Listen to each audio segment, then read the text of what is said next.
嗨，你们好，我是喜欢给你们做菜的肉仔肉，欢迎来到我的餐桌。今天我们的主菜是红油凉拌鸡。首先，红油是通过油来萃取和融合辣椒、花椒与多种香料的香味分子。在我的家乡成都，每家每户的厨房中都有自己独特的配方。再者，凉拌最简单、最家常的烹饪方式之一，它既保留了食材的本味，又为其赋予了更丰富的层次和味道。最后，鸡饱含鲜味物质，而本身又没有特别突出的味道，其滑嫩的口感和皮的胶质更是能够在凉拌的做法中得到充分的保留和发挥。那么下面就由我来为你们一一拆解。第一个重点，如何处理我们的主食材鸡肉。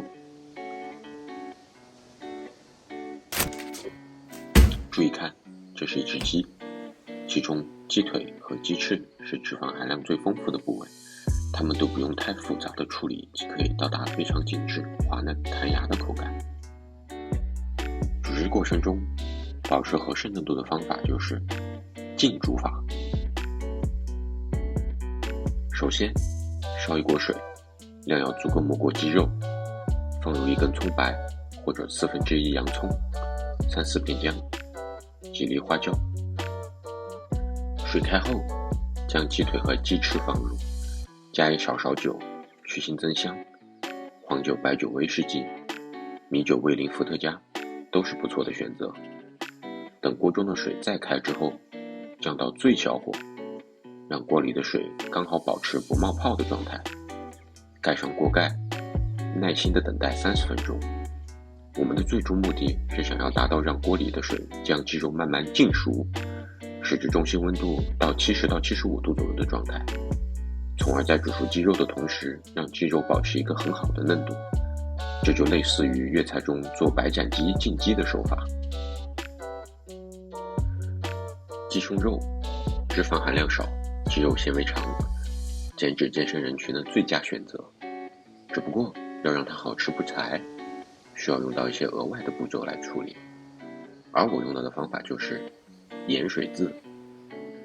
原理其实简单易懂，就是通过渗透压来增加细胞含水量，从而保留住肉中的水分。一般需要用到5%浓度的盐水，腌制过夜。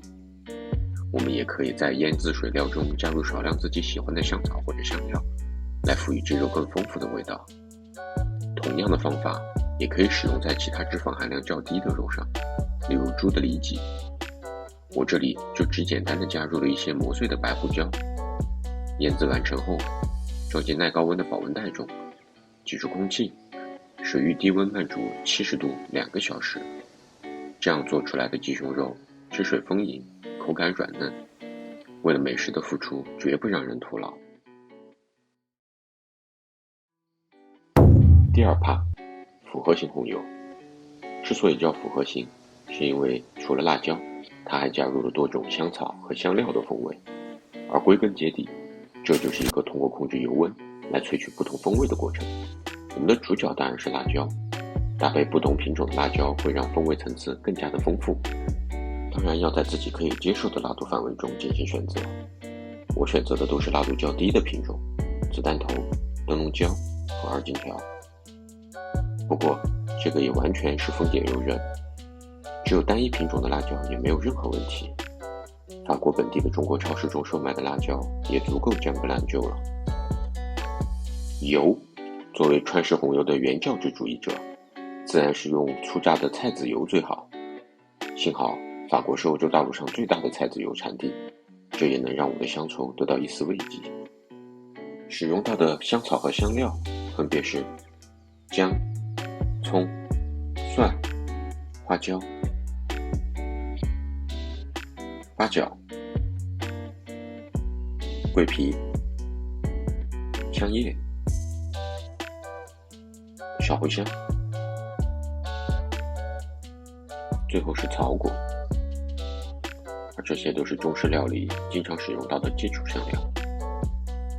最后再来一点坚果，其实各路伟大的酱料中或多或少都会有和坚果的搭配，在这里只芝麻能给红油增加非常多的口感和风味，而花生就像是小时候羊肉串上最后一坨肥油，吃过的都知道它有多香。红油的制作可以分为2个阶段，一是准备阶段，我们需要处理各种不同的材料。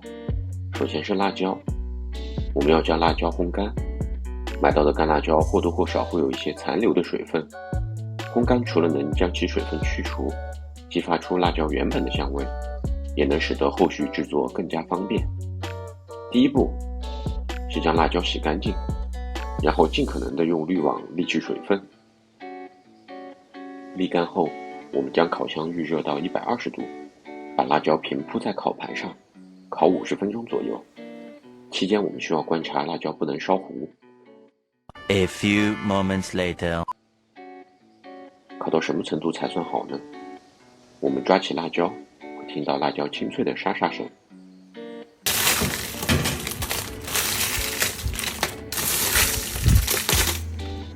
或者用手指能够轻易碾碎即可。处理好的干辣椒用机器打碎，放在一旁备用。然后我们来处理香草和香料，将姜和葱洗净后切片，方便后续的炸制。蒜用机器切成末，不要吝啬使用工具。人类从石器时代发展至今，无不靠发明工具走到了今天。切碎后放在滤网中清水冲洗2遍，这样做是为了冲掉蒜中过多的淀粉，保证之后的炸制中不容易糊掉。香料简单冲洗后沥干水分，用高度数的酒混合，激发出香味，其实也就是让香料中一些只溶于酒精类溶剂的风味物质提前被萃取出来。这里的酒我选择的是平价的威士忌，一是在法国便于购买，二是我比较喜欢它淡淡的焦糖和烟熏风味，所以我常拿来当做料酒使用。当然这里也可以换成伏特加、朗姆酒或者中国白酒等等。最后是坚果，芝麻和花生用烤箱烘烤至金黄，这里我用180度烤了15分钟，与前面准备好的干辣椒面混合在一起，我们的准备工作就完成了。接下来我们就可以开始红油的正式制作。我们先将油倒入锅中，我这里使用500克油对应100克辣椒，加热升温到200度。这里我们可以观察到油开始微微冒白烟，插入1根筷子会观察到密集的气泡，然后将一半的油倒入芝麻、花生、干辣椒粉的混合物中，混合均匀。剩下的一半油，我们将前面准备好的姜、葱、香料扔进去进行炸制。一开始油温会骤降到100度，中火将油温升高到150度左右，维持油温直到姜、葱都被炸干，呈现出金黄色，这样才能保证其香味被最大限度地提取出来。之后我们剪出干瘪的姜、葱和香料，然后将蒜末放入。同样，一开始油温会骤降，我们需要维持中火，将油温升高到150度左右，直至蒜末炸到接近金黄色就可以离火了。这里要注意，千万不能炸过了，离火后的余温会让蒜变为金黄，否则炸过火的蒜会有较浓重的苦味，从而影响到红油的味道。接下来我们将剩下的这一半油和蒜倒入之前的混合物中，搅拌均匀，静置至少1夜，让香料和辣椒彼此充分认识，风味融合，我们的复合性红油就大功告成了。制作好的复合性红油可以在冰箱中存放至少6个月，每次使用的时候记得保证勺子干净无水。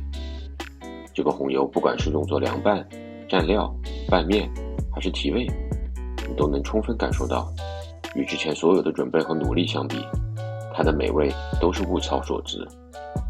我有时也会将它用来搭配披萨，代替意式辣椒油，推荐你试试，会有意想不到的惊喜。最后的步骤就非常简单了，洋葱和葱切细丝，水洗减少辛辣味，沥干铺在盘子底部，放上切好的鸡肉，红油搅匀，大方的来上2勺，加上半勺醋，2勺酱油，半勺糖，1点鸡粉，酱料混合均匀后浇在鸡肉上即可。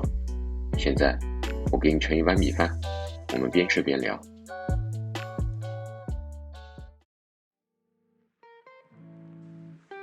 红油凉拌鸡的名字很多，它又可以叫做口水鸡。作为一道家常菜，在我看来它是一个可以有非常多变化的菜，其主要取决于与之搭配的调料酱料。首先光是红油我们就可以大致分为3类，分别是突出红肉色泽和辣椒本味的醇香型红油，突出微微烤焦的辣椒糊香味的胡辣型红油，和今天我们用到的香味层次最丰富也最复杂的复合型红油。其次，在今天的版本基础上，我们的酱汁可以再加上一些姜末，多加2勺醋，就会变成一道突出姜汁和酸辣风味的姜汁红油鸡。再比如，在我们今天的版本基础上，酱汁中加入1勺花生酱或者芝麻酱，1勺白糖和1勺醋，就会变成一道突出坚果和酸、甜、辣的成都名菜怪味鸡。另外还有以花椒和葱为主调料而制成的就是椒麻鸡，以鲜辣椒和花椒为主调料制作而成的就是鲜椒鸡。只要油量控制得当，这些其实都是热量不高、营养丰富的健康食品。我也会在随后给大家标记出今天这道菜各种材料的详细用量和大致的热量。我还会将这些信息整理到一份思维导图中，希望我们都能够吃得健康，减脂减得快乐。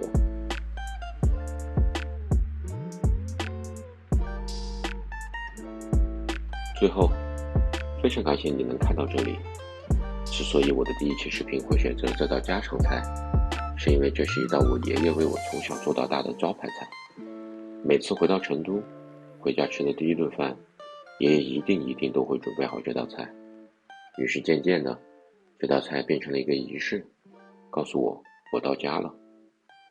这道菜也成为了我的 comfort food， 疗愈美食。不知道在你的心中的疗愈美食又是什么呢？希望你能留言告诉我。那么我们下一期再见。点赞了吗？订阅了吗？谢谢你。